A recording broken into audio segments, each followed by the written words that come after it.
Bismillah wa salatu wa salam ala Rasulullah. Nous sommes avec le président du comité d'organisation de la 31e édition du Maoulid de la famille Diabaté, du Cheikh Aboubakar Diabaté à Tekoubé, au Carrefour Texaco.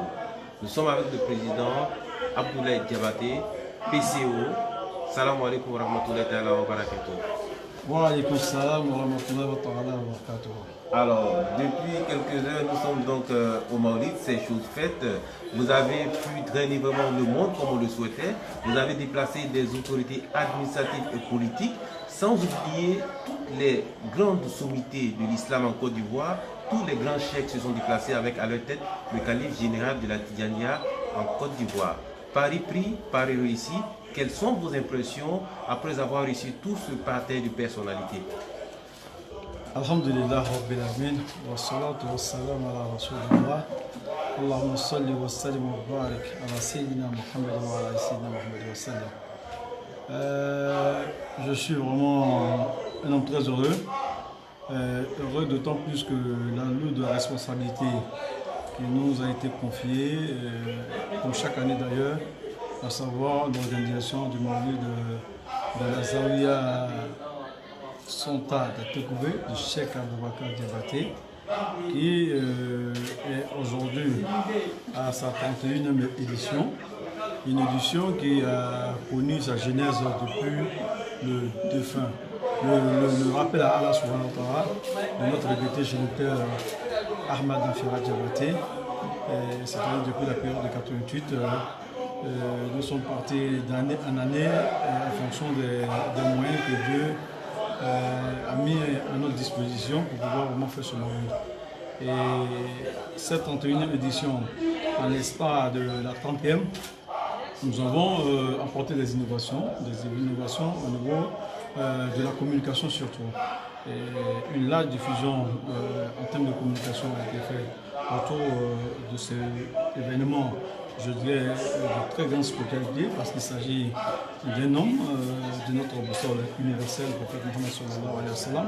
Je pense que toutes les personnes qui ont effectué ce déplacement, que ce soit notre éminence calife Moustapha Sonta, avec autour de lui tous les mokadam, les imams, même les autorités administratives et politiques, toutes ces personnes ont répondu à l'appel par rapport au plus grand homme, à savoir le prophète Mohammed sallallahu alayhi wa sallam. Donc tout le monde est venu, pas pour nous, mais ils sont venus, ces personnes sont venues pour elles-mêmes, à savoir venir magnifier, honorer ce noble prophète-là que Dieu a envoyé pour l'humanité comme miséricorde. Donc si le pari a été reçu, c'est d'abord la prière, sinon les différentes prières qui nous ont accompagnés, émanant de nos cheikhs et nos imams. Nous sommes en plein dans l'action, il est quasiment 2 h du matin. Ce n'est pas encore terminé, mais nous disons Alhamdulillah, Souma Alhamdulillah, Alhamdulillah. Alors, en prélude à cette belle soirée spirituelle, ce matin, il y a eu une opération de don à certaines familles démunies, on le dirait, et beaucoup d'autres actions autour de ce Maoulid-là. C'est de gros moyens qui sont dépensés chaque année. Qu'est-ce qui vous motive à vous impliquer autant physiquement, spirituellement, mais aussi matériellement dans l'organisation du Maoulid? Alhamdulillah, je répondrai à votre question par ce verset du Noble Coran qui dit Ba'da a'udhu billahi minash shaitanir rajim, bismillahir rahmanir rahim, innama nut'imukum liwajhillah la nuridu minkum jaza'an wala shukura inna nakhafu min rabbina yawman abusan kamtariyah. Dit que nous ne recherchons aucune satisfaction des êtres humains. Nous investissons pour l'au-delà. Pour l'au-delà et pour qu'on puisse aussi le chemin qui a été tracé par nos géniteurs puisse être débroussaillé pour encore d'autres personnes qui, Inch'Allah, avec la grâce de Dieu, après une santé et une longévité, ces personnes aussi vont nous emboîter le pas pour encore commémorer ce grand homme et je dirais pour s'accaparer de l'islam qui est notre raison d'être, notre raison de vivre. Donc notre implication n'a aucune connotation. la connotation, c'est la recherche de la règlement d'Allah subhanahu wa ta'ala et de la bénédiction qui pourrait en résulter des prières faites au prophète Mohammed sallallahu alayhi wa sallam. Alors, on sait aujourd'hui la jeunesse est en proie à tous les fléaux. Je vais parler de l'immigration clandestine, je vais parler du phénomène des microbes et j'en passe du problème du phénomène des bouteurs. Et tous ces thèmes ont été abordés par les différents prédicateurs, les différents imams, les différents chouyouk. Pensez-vous que vous pouvez, n'est-ce pas, pérenniser ce message afin d'impacter positivement la jeunesse? Pensez-vous que c'est votre rôle? Et avez-vous également les moyens de pérenniser ce message? Je pense que c'est notre rôle à tous sur le fléau que vous venez de citer, à savoir l'immigration irrégulière, le phénomène des enfants en conflit avec l'ordi, des enfants microbes. Nous sommes issus de quartiers difficiles et le Maouloud qui se tient, c'est à bien Atekoubé. Atekoubé est une commune du sud d'Abidjan qui connaît tous ces fléaux. Et il y a beaucoup de jeunes qui aujourd'hui perdent confiance en eux-mêmes parce que, à la limite, ils ne croient plus en leur avenir et ils pensent que le bonheur c'est de l'autre côté. Ils embrassent cette traversée, je dirais, meurtrière à travers le désert et l'océan. Et aussi, pour certains, ils n'ont pas de cadre d'expression. Le cadre d'expression de la jeunesse n'existe quasiment plus, parce que moi je parle de cadre d'expression, je veux parler de permettre à ces jeunes de s'exprimer. Et nous sommes tous conscients que quand on laisse les jeunes s'exprimer, on arrive à toucher les problèmes qui sont véritablement leurs soucis. Aujourd'hui, il y a plus ces gens de, quasiment, je le dis, et je sais de quoi je parle, il n'y a quasiment plus ces gens de rencontres, d'échanges avec ces jeunes. Quand bien même que nos imams, nos cheikhs font des prêches pour les sensibiliser, d'abord à accepter l'islam, parce qu'en acceptant l'islam, en acceptant le prophète Mohammed sallallahu alayhi wa sallam, cela permet, je pense, d'assurer leurs soucis.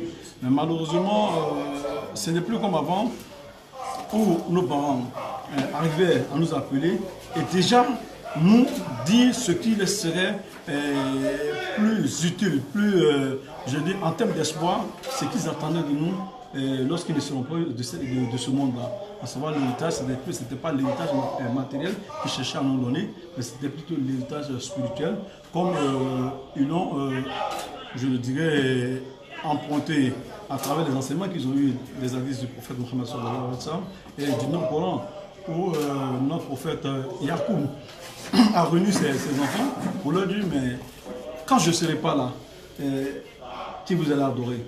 Et les enfants de Yacoub lui ont répondu que nous allons adorer Allah, ton Dieu, le Dieu de ton père Abraham.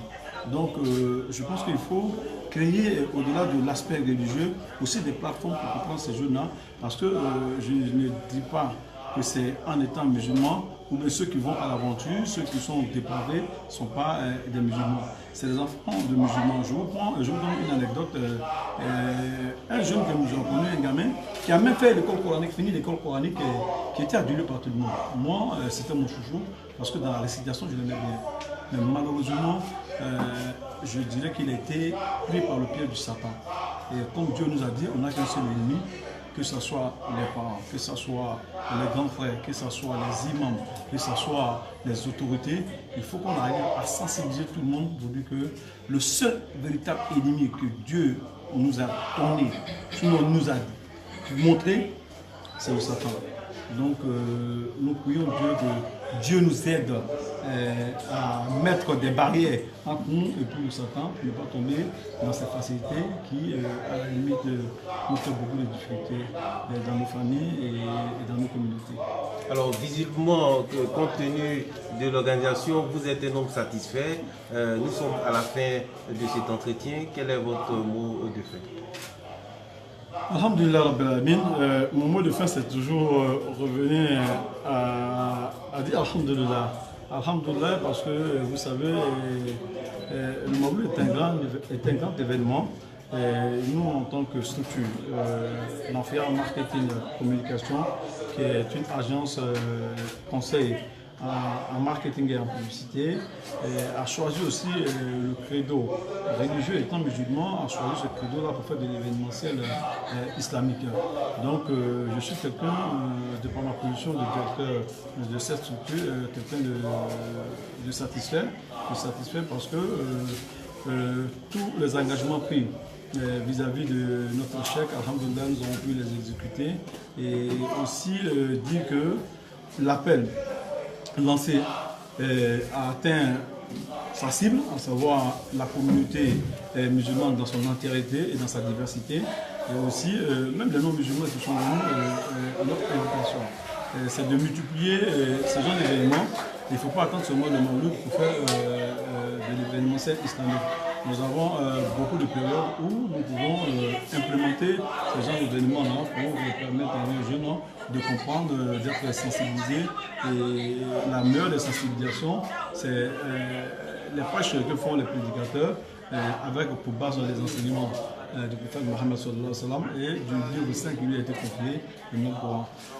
Je suis très heureux d'être accompagné par tous ces aînés-là, par les talibés, les mourides, tous les musulmans, que ce soit nos mamans, que ce soit nos papas, nos amis, et même les voisins, parce qu'il faut les remercier, les voisins qui sont pour la plupart des non-musulmans qui ont accepté de nous contenir auprès d'eux. Je pense que ça dénote un peu du thème que nous avons évoqué pour cette édition, à savoir l'unité dans la cohésion et dans la paix. Donc, alhamdoulilah, on ne peut que s'en réjouir et demander au Tout-Puissant Allah de nous permettre d'arriver à l'an 2020 pour la 32e édition et des éditions encore dans la santé, dans la longévité, dans la paix et surtout dans beaucoup de bonheur.